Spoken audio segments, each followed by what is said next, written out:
de Mateus, capítulo de número 8. A partir do verso de número 23.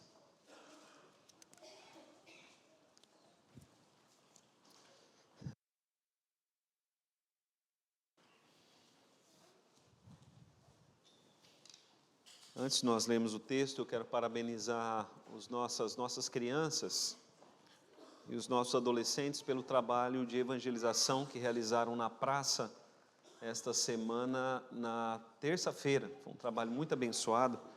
As nossas crianças, elas convidaram várias crianças. Foi um trabalho muito bonito que nós tivemos aqui na praça. Os nossos coordenadores dos kids e dos teens estão de parabéns. Foi um trabalho onde a palavra de Deus foi semeada no coração de pequeninos. Meus irmãos, Mateus capítulo 8, a partir do verso de número 23, diz assim o texto bíblico: Então, entrando ele no barco, seus discípulos o seguiram. E eis que sobreveio no mar uma grande tempestade, de sorte que o barco era varrido pelas ondas. Entretanto, Jesus dormia. Mas os discípulos vieram acordá-lo, clamando: Senhor, salva-nos, perecemos. Perguntou-lhes então Jesus: Por que sois tímidos, homens de pequena fé? E levantando-se, repreendeu os ventos e o mar, e fez-se grande bonança. E maravilhavam-se os homens, dizendo: Quem é este, que até os ventos e o mar lhe obedecem? Senhor nosso Deus, nós estamos agora diante da Tua palavra e rogamos ao Senhor que esteja falando aos nossos corações. Fala conosco, ó Deus, pela palavra e pelo Espírito, que a Tua igreja seja edificada e que vidas sejam salvas pelo poder do Evangelho. É a oração que nós fazemos em nome de Jesus. Amém. Meus irmãos, a palavra do Senhor nos diz que no mundo passaremos por aflições. Jesus disse: Tende bom ânimo, eu venci o mundo. Quando Jesus também disse aos seus discípulos que no mundo nós passaríamos por aflições, ele disse: Tendes paz em mim. Em meio às aflições, nós devemos ter paz no Senhor Jesus. O tema da nossa mensagem, meus irmãos, nessa manhã é tempestades. Tempestades, esse é o tema da nossa mensagem. Todas as vezes que chegam tempestades, particularmente eu me coloco em oração. Estou falando de tempestades de vento mesmo. Todas as vezes que vem tempestades, ventos fortes, eu me coloco em oração e na maioria das vezes de joelho, orando por minha família, oro por minha vida, por minha casa, mas oro também pela igreja, pelo templo e pelos irmãos. Porque, meus irmãos, quando vem aqueles ventos fortes que vão destelhando, algumas casas, vão derrubando alguns muros, não há nada o que se possa fazer além de orar. Então, o que nós cristãos devemos fazer é orar. Eu oro porque acredito que as tempestades, elas estão debaixo da soberania de Deus. Deus, meus irmãos, está no controle de todas as coisas. E a pergunta que eu faço a você nesta manhã é: como você reage quando chegam as tempestades? Como você reage quando vem tempestades? Tempestades de ventos fortes, mas tempestades nós podemos chamar também aqui de problemas na vida.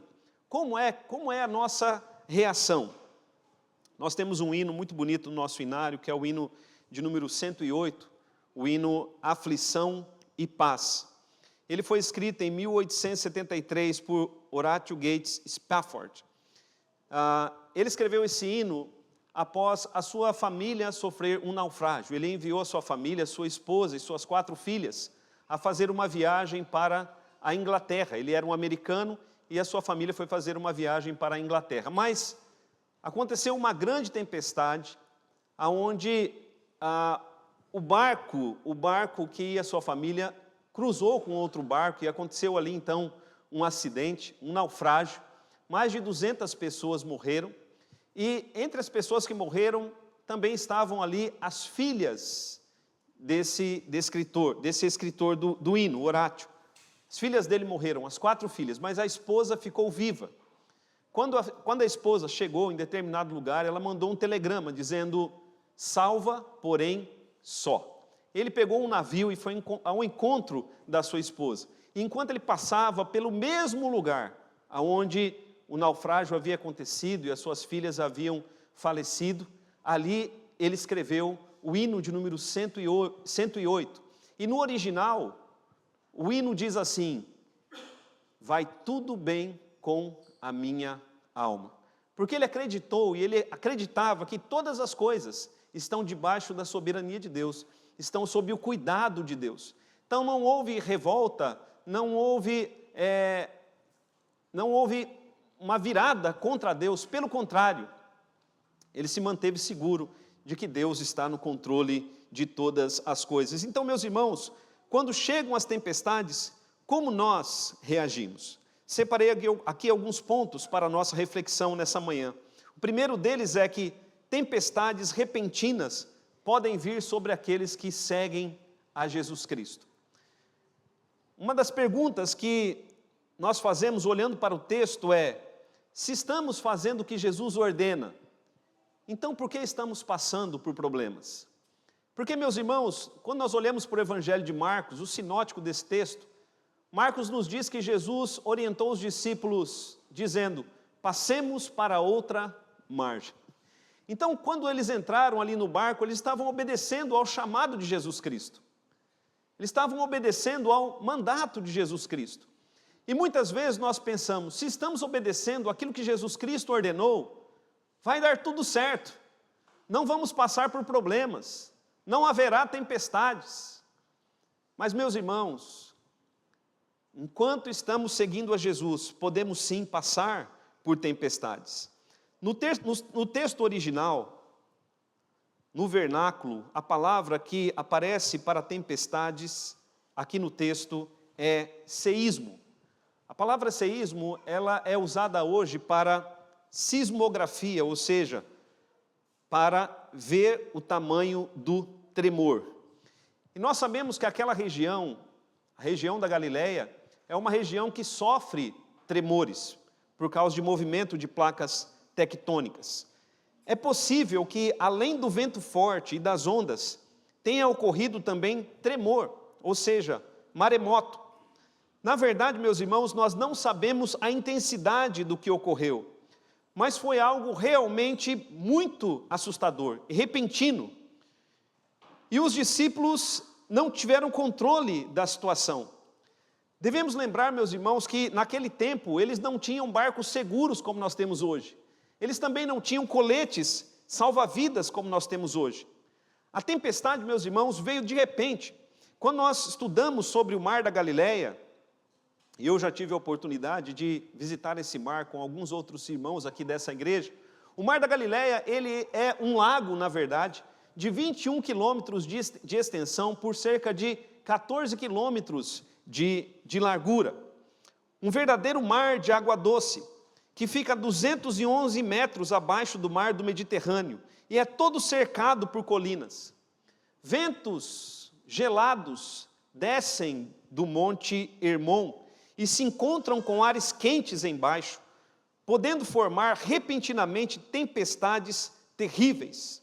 Os pequenos barcos, onde estavam ali os discípulos, estavam sendo inundados por ondas talvez de 3 a 5 metros, como brinquedos eram arrastados, sem que os discípulos pudessem fazer nada. Aplicando, meus irmãos, as nossas vidas, nós também estamos seguindo a Jesus. Amém, igreja? Estamos seguindo a Jesus, estamos obedecendo ao chamado de Jesus. Mas seguir a Jesus não nos isenta de enfrentarmos tempestades repentinas, tempestades terríveis. Tempestades podem aparecer de repente, uma enfermidade, às vezes um câncer, a demissão de um emprego, a perda de um ente familiar. Quantas vezes acontece de irmãos perderem familiares repentinamente? São tempestades que vêm sobre pessoas que são crentes, homens e mulheres fiéis a Deus. E elas vêm, meus irmãos, de repente, não há como se defender. Ventos, ondas, tremor. E nós perguntamos por vezes ao Senhor: Senhor, não te importa que pereçamos. O Senhor não se importa que estejamos passando por essa situação difícil. Meus irmãos, o Senhor sempre se importa conosco. Mas o fato é que muitos pensam, muitos imaginam que seguindo a Cristo não irão enfrentar problemas. Lê do engano. Jesus nos alertou sobre possíveis tempestades. No mundo tereis aflições. Temos que estar cientes disso, igreja, porque se acontecer, não iremos nos escandalizar. Muitos se escandalizam porque acham que seguindo a Cristo nunca enfrentarão problemas. Então, meus irmãos, essa é a primeira coisa que nós destacamos no texto. Tempestades repentinas podem vir sobre aqueles que estão seguindo a Jesus. O segundo ponto que nós destacamos é que as tempestades estão sob a soberania de Jesus. Veja o que diz o verso de número 24. Tempestades estão sob a soberania de Jesus. E eis que sobreveio no mar uma grande tempestade, de sorte que o barco era varrido pelas ondas. Entretanto, Jesus dormia. Você pode ler comigo o final do verso de número 24? Entretanto, Jesus dormia. Jesus, meus irmãos, ele dormia. Essa declaração, ela nos mostra pelo menos duas coisas. A primeira delas, meus irmãos, é a humanidade de Jesus. Como o homem Jesus estava realmente cansado. Ele havia feito muitos milagres. O Evangelho de Marcos nos diz que ele havia ensinado o dia todo. Imagine, ensinar o dia todo. Jesus estava cansado, realmente cansado. Por isso ele estava dormindo. Ele pegou um travesseiro e foi para o final do barco. E lá no final do barco, ele dormia em seu travesseiro. Quem poderia dormir numa situação como essa? Será que é possível dormir numa situação assim? Ondas, água entrando dentro do barco, vento forte, talvez, meus irmãos, tremor. Quem dormiria numa situação assim? Mas Jesus, ele dormia, porque ele é também o Deus soberano que está no controle de todas as coisas. Ele está no controle das vidas. Ele estava cuidando de todos aqueles que estavam no barco, mesmo dormindo, e ele estava também no controle da própria tempestade. A soberania de Jesus, meus irmãos, é a principal doutrina bíblica. A fé de que ele está no controle de tudo, das pequenas coisas e das grandes coisas. Salmo 115, verso 3 nos diz: no trono está o nosso Deus e tudo faz como lhe agrada. Biblicamente falando, não existe o acaso. Biblicamente falando, meus irmãos, as coisas que acontecem no mundo e na nossa vida não acontecem ao acaso. Deus está no controle de tudo. Por isso, meus irmãos, nem uma criatura, nem um rei, nem um presidente, nem mesmo o diabo e os demônios, nem a natureza, nada está fora do governo absoluto de Deus. Quando nós olhamos para Colossenses, onde nós temos feito exposição bíblica, nós vemos ali que tudo está debaixo da soberania de Cristo, tudo está sob os pés do Senhor Jesus. Isso, meus irmãos, pode deixar algumas pessoas revoltadas, porque alguns pensam: puxa, se tudo está sob o governo de Cristo, então por que nos vêm tempestades? Se tudo está sob o governo de Cristo, então por que estou passando por essa situação? Mas por outro lado, meus irmãos, a soberania de Cristo, ela nos traz grande conforto ao coração. Porque se tudo está debaixo da soberania de Jesus, meus irmãos, podemos ter a certeza de que nenhum dos seus planos será frustrado. Não é o que diz Jó, no capítulo 42 do seu livro, no versículo de número 2? Sei que tudo podes e nenhum dos teus planos pode ser frustrado. Jó, no final de tudo, entendeu que tudo que ele passou de dificuldade estava sob o comando de Deus. Meus irmãos, nenhum dos planos de Deus para nós pode ser frustrado. Ele está no controle de tudo. Se é verdade, e é verdade que ele está no controle de tudo, então podemos ter a confiança e a certeza de que tudo coopera para o bem daqueles que amam a Deus e são chamados segundo o seu propósito. Se as coisas não estivessem sob a soberania de Deus, então os planos de Deus poderiam ser frustrados. Se as coisas não estão sob a soberania de Deus, então pode ser que nada coopere para o nosso bem, mas meus irmãos, as coisas estão sob a soberania de Deus. Ele é soberano sobre tudo. E veja aqui, Jesus então, estando cansado, mas sendo soberano sobre tudo, ele dormia. O sono de Jesus, meus irmãos, é o repouso que fala o Salmo de número 4, aonde o salmista diz: em paz me deito e logo pego no sono, porque tu, Senhor, me fazes repousar em segurança. É a confiança de que Deus guarda os seus. Salmo de número 17, versículo 2: aos seus amados ele o dá enquanto dormem. Como é o seu descanso? Meus irmãos, se temos fé, tempestades não podem tirar o nosso descanso. Tempestades vêm para pressionar, mas Cristo está cuidando de cada um daqueles que são seus. Então, meus irmãos, esse é o segundo ponto que nós marcamos aqui. Tempestades estão sob a soberania de Jesus. Em terceiro lugar, tempestades despertam a igreja para clamar em oração. Veja o versículo de número 25. Mas os discípulos vieram acordá-lo clamando: Senhor, salva-nos, perecemos. Com quem você se identifica? Olhando para essa história, com Jesus descansando no barco ou com os discípulos apavorados, dizendo: Senhor, salva-nos, perecemos? Eu confesso, meus irmãos, que eu não me identifico com Jesus. Eu me identifico mais com os discípulos que não conseguiram dormir, porque eles também estavam cansados e que estavam desesperados. Em meio às tempestades desesperadoras, nós também ficamos desesperados. E como igreja, nos colocamos a orar, nos colocamos a clamar.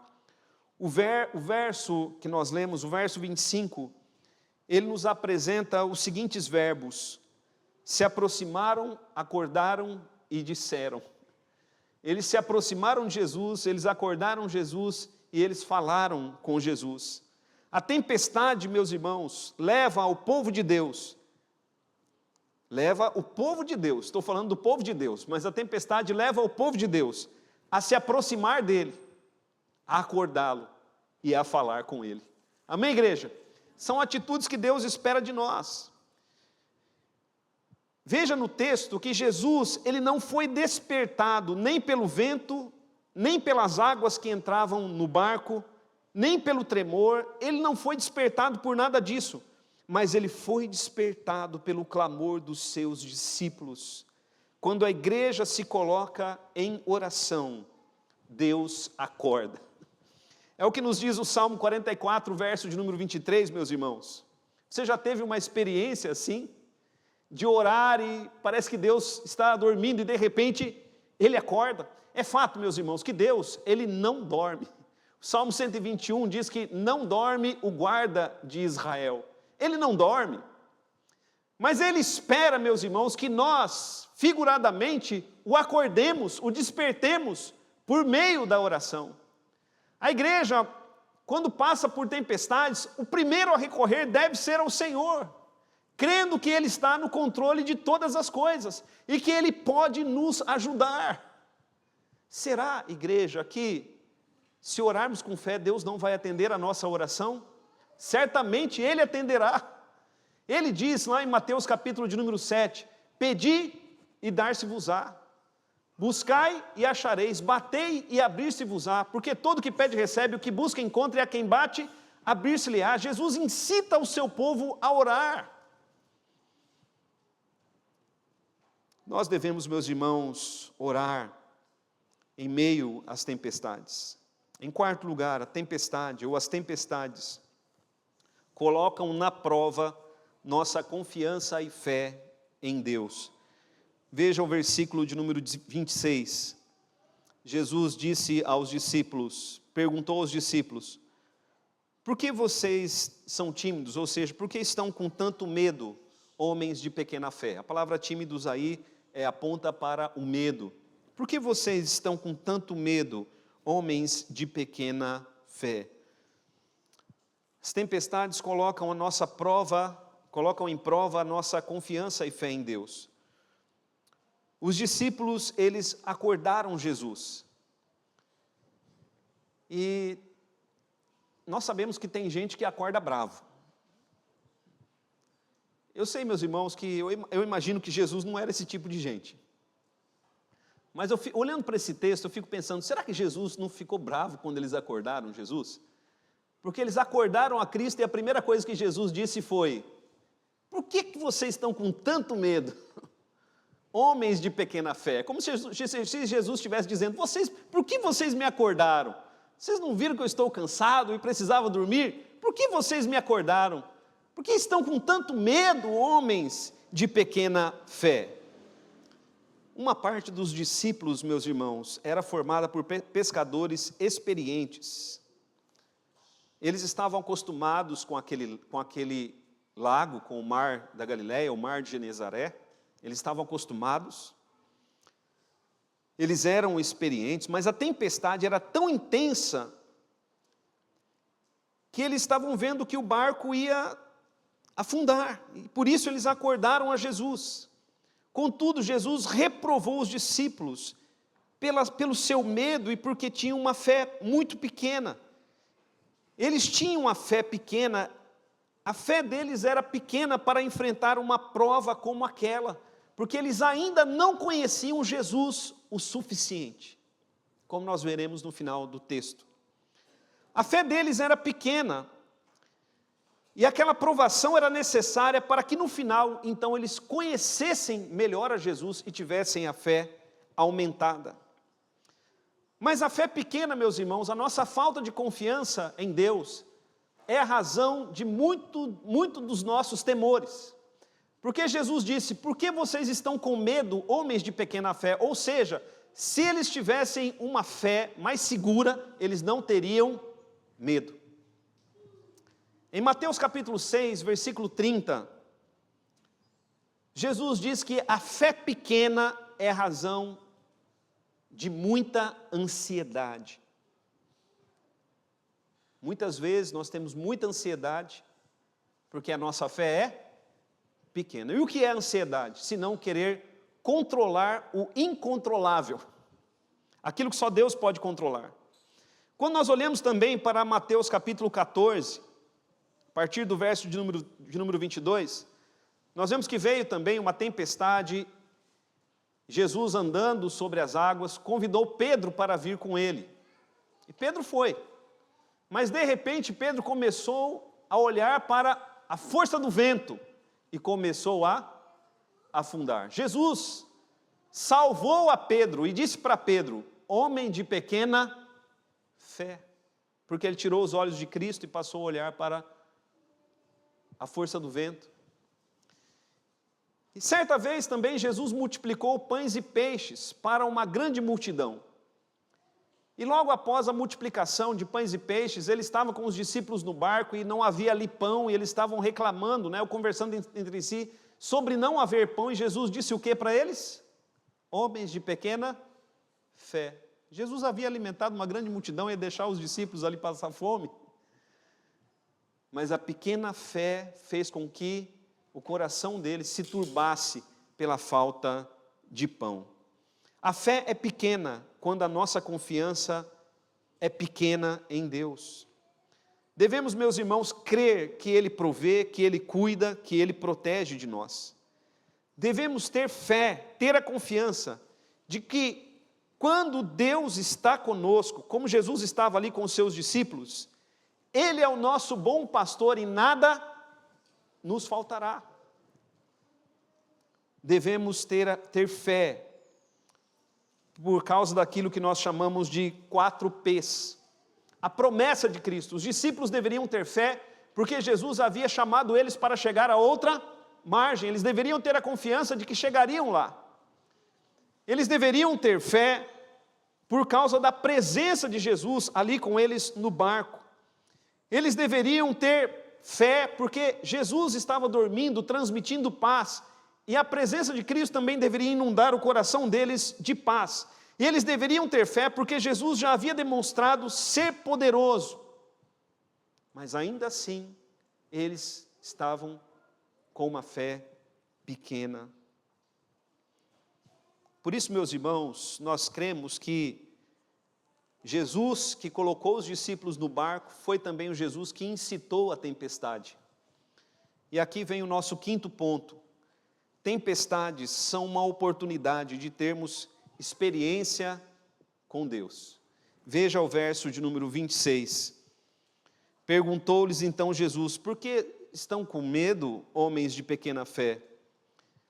E colocando-se de pé e levantando-se, Jesus repreendeu os ventos e o mar e fez-se grande bonança.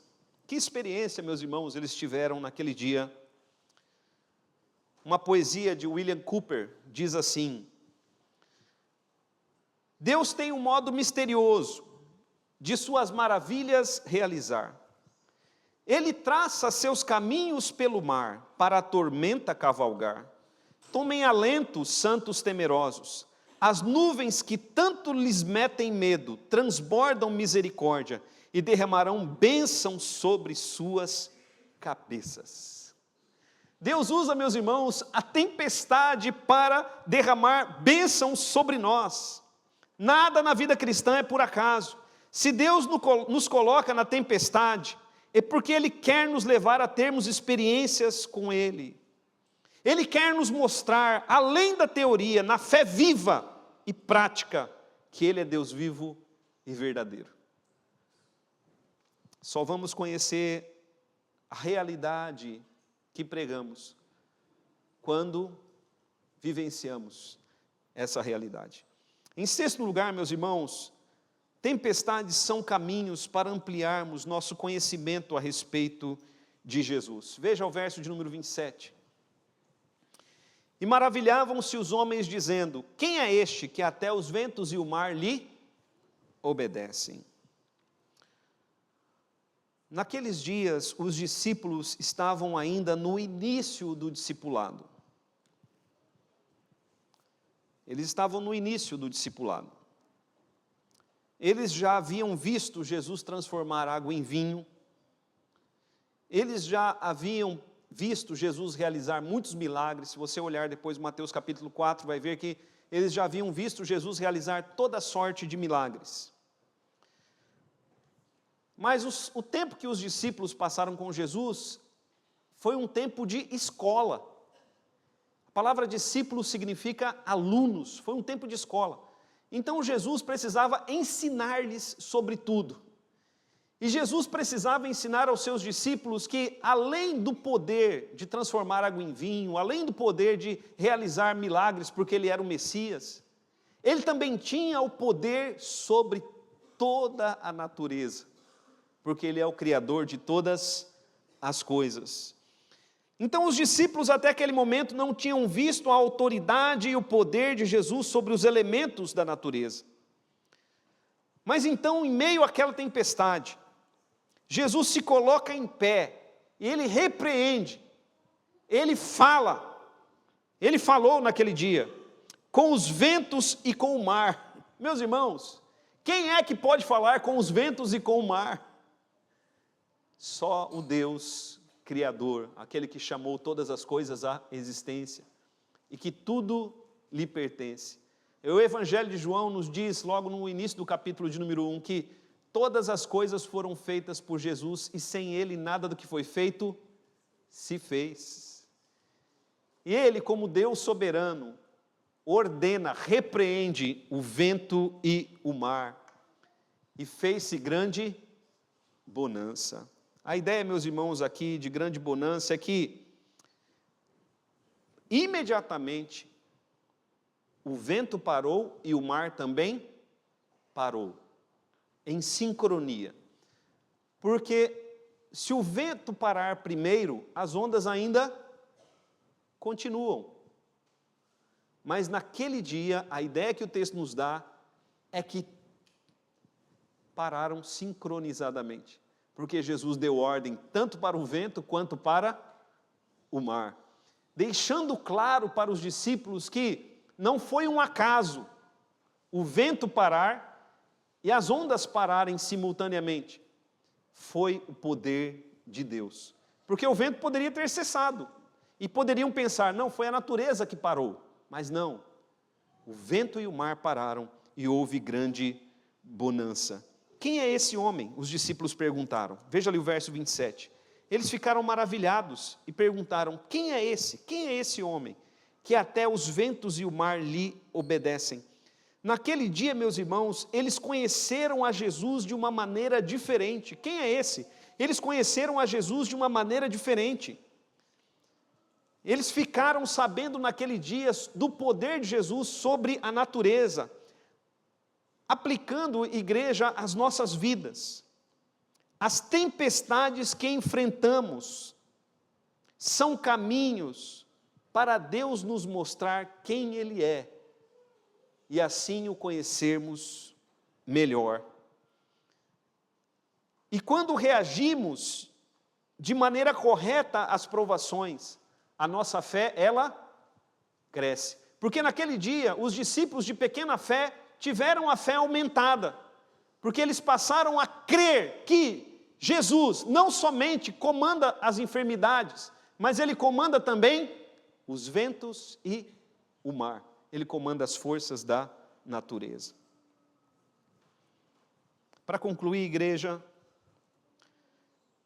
as tempestades não podem impedir a igreja de chegar a outra margem e testemunhar. Jesus havia dito aos discípulos, conforme o Evangelho de Marcos, passemos para outra margem, vamos para outra margem. O objetivo, então, era chegarem a outra margem. E eles chegaram. Imagine a conversa quando eles chegaram na outra margem. Todos deveriam estar falando da tempestade. Não é assim que acontece quando passa uma tempestade? A gente encontra alguém na rua, a pessoa fala o quê? Você viu ontem, rapaz, aquela chuva? Imagine que essa era a conversa, e os discípulos então puderam testemunhar. Vocês perceberam que veio de repente, mas também parou de repente? Vocês perceberam um detalhe? Os ventos e o mar cessaram juntos. Nós estávamos lá no meio do mar com Jesus. E Ele fez cessar a tempestade. Meus irmãos, as provações que nós passamos na vida são oportunidades que temos para falar a outras pessoas sobre o poder de Jesus. Como igreja, nós somos chamados a sermos missionários. Nós devemos ser uma igreja missionária, levando a fé em Cristo para toda criatura. Devemos crer que na nossa vida nada é por acaso, mas Deus sempre está trabalhando para fazer a nossa fé crescer, para o conhecermos melhor e para testemunharmos acerca dele, a quantos ele colocar diante de nós. Fechemos nossos olhos, meus irmãos. Talvez você esteja passando por uma tempestade, se coloque em oração. Talvez você esteja passando por uma tempestade. Às vezes, até crianças passam por tempestades. Estou falando assim porque há crianças aqui.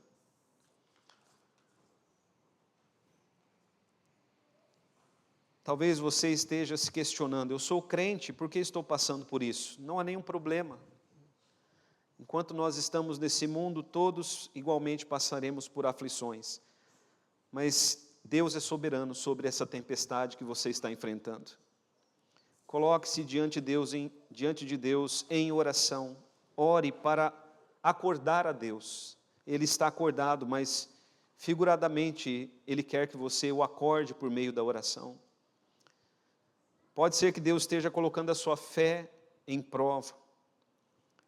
Creia que as tempestades são uma oportunidade para você ter experiência com Deus e crescer em fé. Deus quer se revelar mais a você.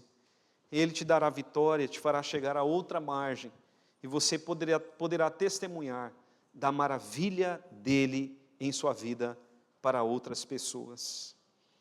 Pai amado, em nome de Jesus, Senhor, nós nos colocamos diante de Ti, todos nós, Senhor, como igreja. Não há, Senhor, um cristão que não passe por tempestades. Nós pedimos, Pai, tem misericórdia daqueles que estão passando nesse momento por lutas, ó Deus, na vida. Enfermidades, problemas difíceis. Talvez muitos estão gritando em oração: Senhor, não te importa que pereçamos, é certo que o Senhor se importa. A grande prova do teu amor é que o Senhor enviou Jesus Cristo para morrer na cruz em nosso lugar. Agora, Pai, nós pedimos em nome de Jesus Cristo que o Senhor esteja ajudando a todos aqueles que estão passando por tempestades. Que o Senhor esteja visitando aqueles que estão passando por problemas de enfermidade ou desemprego, aqueles que estão sofrendo, ó Deus, pela perda de um ente querido. Ó Deus amado, visita aqueles que estão passando por problemas difíceis. Levanta-te, Senhor, e ajuda com o teu poder, porque cremos que nada está fora do teu controle, nada está fora da tua majestade, e não há, Senhor, nada nem ninguém que não obedeça à tua ordem. Então, Senhor, nós colocamos diante de Ti a nossa oração. Revela-te ao teu povo, faz-nos crescer em fé, leva-nos a conhecer-te um pouco mais. Em nome de Jesus é que nós oramos. Amém.